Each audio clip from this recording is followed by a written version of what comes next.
Hey everyone, welcome back to my channel. Today's video is about why I chose OT. I have wanted to make a video like this for a while now, just for the people who are coming across my page before starting their OT journey and they're kind of considering or weighing their options.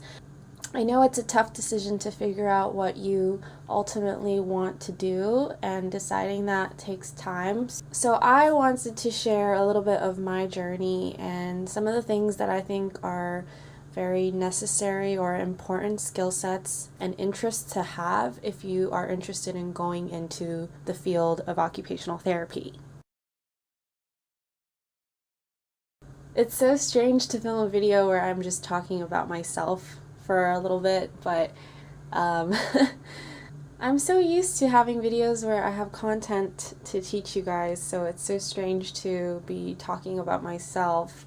I will start off with my drawings. I have a picture of a brain, a picture of a fall tree, and also a picture of a paint palette and paintbrush.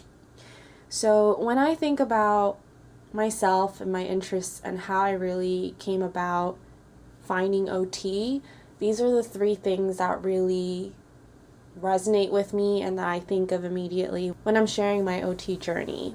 Growing up, I moved quite a bit. A lot of people would ask me if I was part of a military family, and I wasn't. I just grew up in a very nomadic household, and because of that, I really struggled to have a stable academic foundation, especially in classes like math where you need the foundational skills to understand the higher level math skills, because all the curriculum was so different from district to district, because I was moving from different states, and that really put me at a disadvantage academically. And growing up, I have these very clear memories of me feeling very challenged by certain material that the teacher would kind of pose in a way as if everyone already knew or should have known. And I just felt like I, had never been exposed to it or didn't understand it quite enough, and somehow kind of just got carried along with the crowd. The academic piece was definitely my biggest challenge, but it also came with a lot of different struggles with family relations, social relations, making friends, and also feeling comfortable in your skin with changing environments and transitions. So as I got older, I really became interested in psychology and why people do what they do and why they act a certain way, and how our environment and our external factors really impact us.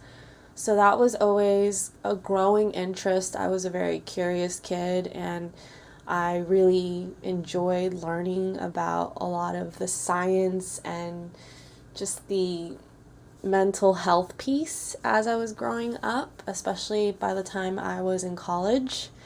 And I've always been very outdoorsy. I really appreciate exercise and being with my friends or being outside in new environments, whether it's local or international.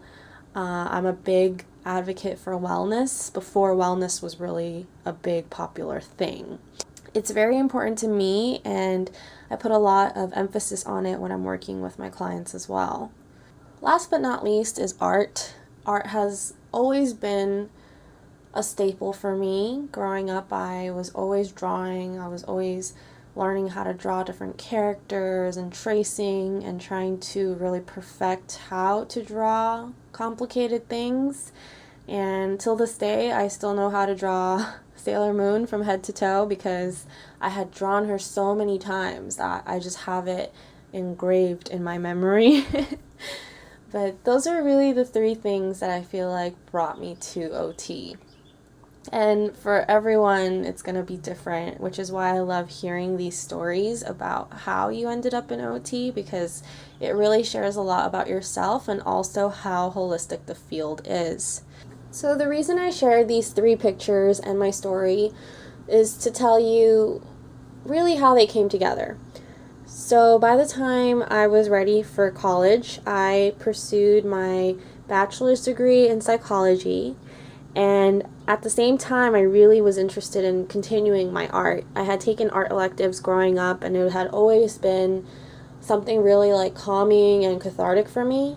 So I started doing art on the side as a hobby and selling some of it. And then it turned into a little small business online shop. And that was so much fun for me. And when you think about occupations and the type of activities that make people happy to be able to do on their own or to be able to just do, period, those are really what inherently come together to make a person the person that they are.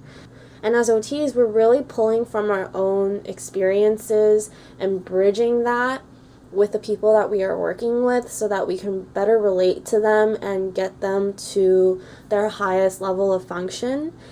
And using that therapeutic use of self, as we would call it, really comes into play on a day-to-day basis. It makes you a very unique OT, and it builds a very unique relationship with your patients and clients. So after I pursued psychology, I was interested in going into a mental health, family, or counseling kind of direction. I was very interested in going for my PhD and becoming a counselor. And of course, there's nothing wrong with counseling. It just wasn't the right fit for me because I really wanted something that could include a lot of my interests in it. And at the time, I didn't know what OT was. I had never heard of occupational therapy. But I knew that I wanted to be active, I wanted to be hands-on. I still wanted to work with people and help them, but I also wanted to find ways to be creative and use my art, use my interest in wellness and being active, being outdoors, things like that to the best of my ability.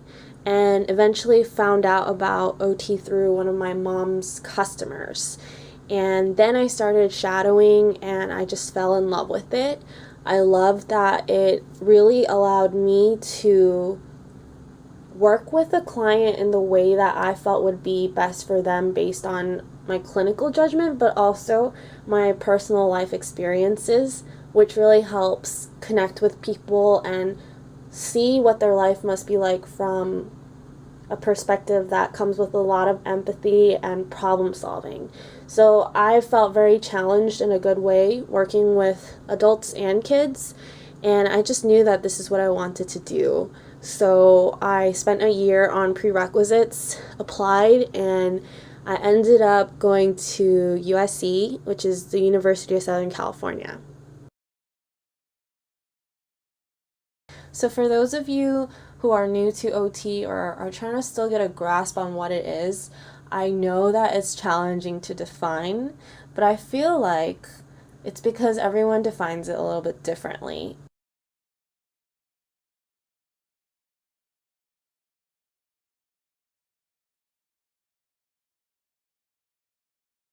And I think that's okay too. When people ask me what it is, I have come to realize that OT is just very broad and very holistic, that it captures so many different domains of work. It's hard to summarize into what people would consider an elevator speech. An elevator speech is the idea that you can give the best sell in a very brief amount of time. So you would try to explain something to someone in the time that you share an elevator ride with. And for OT, I think that's really hard to do. So don't feel discouraged if you feel like I have no idea how to define this, or I don't even know how to explain it, but I'm interested in it, or I'm pursuing it and I'm in school and I still have a hard time defining it. I think that's okay. A lot of the times I have found that I define it slightly differently every time I speak to someone about it, but the way that I like to approach it is that I preface it by saying that we work with everyone from birth to older adults. So depending on the population the OT is working with, the work that we do is going to look very different.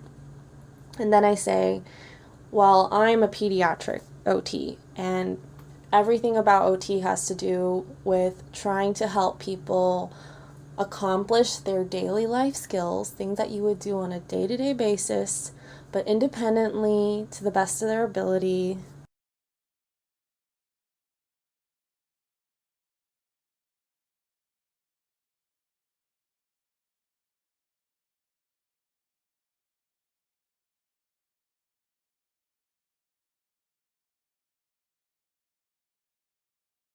Let me preface this by saying that you do not have to have all the qualities in blue. Don't be like, oh my gosh, I'm not good with working with people, or I'm not sure if I'm flexible, things like that.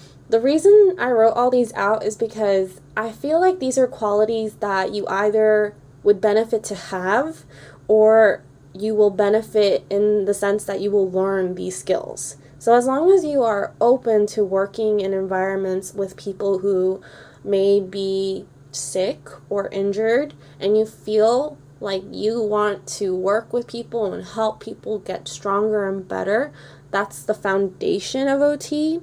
But all of this other stuff is important too. I just wanted to kind of give you guys a bigger picture of what's going on. I think it's very hands-on, and it gets very creative and fun, especially if you are a creative person and want to try things in a different way. But I also think that because of the nature of the job and the population that you're working with, you do need to build a sense of resilience and flexibility, especially if you're working in a fast-paced environment, because hospitals move very quickly. Clinics might be slower depending on your schedule, but you're seeing patients back to back, and there are a lot of things that you just need to get comfortable doing, like talking to parents and talking to clients about their needs or what you're seeing. Or if you're working with people who are sick, oftentimes they might not feel at their best, and you need to respect that and empathize for their situation. Be patient, but still really try to work with them for them to get better and stronger, even though they might be resistive at first. So those are things that you have to consider. Oftentimes you are always working with other disciplines, whether it's speech pathologists, physical therapists. If you're at a hospital, you're going to be near physicians and nurses, and you just have to be a team player. You have to learn each other's roles and understand how you guys can work together as a team and be stronger as a team. And of course, sometimes you're just going to run across conflicts, and the main reason I added that there is that everyone has to deal with some kind of confrontation, whether it's with their patients or with their coworkers, and it's something that we all just have to work through and know how to handle. But teamwork is very important. Like I said, these aren't skills that everyone will just inherently have. They are experience-based skills. You can learn to be a better communicator, team player, work better with people, learn to approach problems in different ways, in a creative way, be more flexible, be more resilient. These are all things that come with time. I just wanted to give you guys an idea of what to expect, and some things that I guess I would have wanted to know when I was considering OT. For sure, I recommend that you volunteer, shadow, ask a lot of questions, and if you have enough questions to want an informal interview, go for it. OTs are so great, and I don't say that because I'm just one, but it's because the nature of the job, we are all nice people, and we are all willing to help one another. There are so many OTs that I have never met in person, but I happen to know through someone else, and they were willing to help me and answer my questions and really go above and beyond, even though we don't even know each other. And I would do the same for any of you or anyone else that I would meet, because we all know what the experience is like, and as OTs I feel like we're all people friendly. I think that's also a plus going into a field where everyone's really cool. So I experienced that during my grad school program as well. Everyone was coming from very different walks of life, but at the end of the day, we're all here because we care and we want to help people. And that made it so much easier and so fun to get to know like the cohort and make friends and work together on assignments, because we're all kind of on the same mindset.